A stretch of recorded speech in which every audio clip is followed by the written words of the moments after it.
ya miƙa masa ya bashi goran to ya shigo ya miƙo kudin ina wakilin ɗaurin auto duk su shigo ciki to duk su shigo ciki yawwa jariri ina ɗan mariyo take to ina jariri to duk su matso duk su halarci cikin ɗaurin auren sai fatiya sai a shiga da zuwa ɗaurin auren yaushe za ku tare to da me za a rarraba to kana ji jariri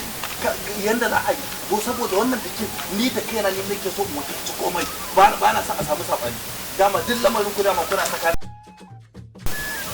to shikenan daji barka dai yawwa barkan ku da zuwa abokina ya garin da kai da iyalinka ne na ji kana dan matso daga nan ba na san kida a hanyar nan saboda kike kada abun hawa bai bige yanzu ina da kuka zo wani aljani nake daura aure anan aljani nake daura mu aure suna yana can binnin kudin da kanan ni kuma ina daura musu aure yan uwan kuma suna can suna abu nan dinsu suna raba goro ai ni daura sauri na san ka da hidima ina za ku je haka nan ni kaina yanzu da ka gani nan ai gidan mai gari da ni gidan mai gari lafiya me yake faruwa nayi marwaya yanzu ce na gida saboda wata matsala ce ta faru da mai daki na wannan ba yanayin daidaito ku ne ba daidaito ku a zaman lafiya ne ke da ba ku ya mar abu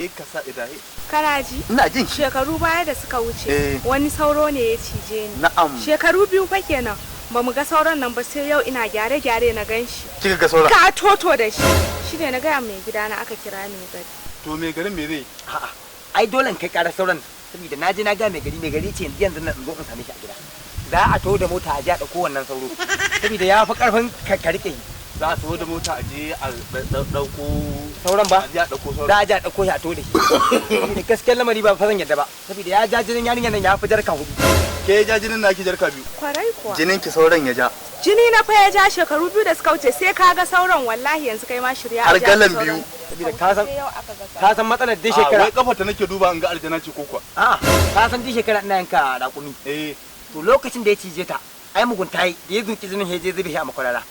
ni kuma na zo zan wuce ke daga jini kawai yana fitowa ta makwarara fa na dauka yara ne masu kayan kamar raƙumin a ba jinin raƙumin bane jinin ta ne to handa ta kuje mu je kar ya fice na gode mana fatan ne musu munna yawa dan iska jar uba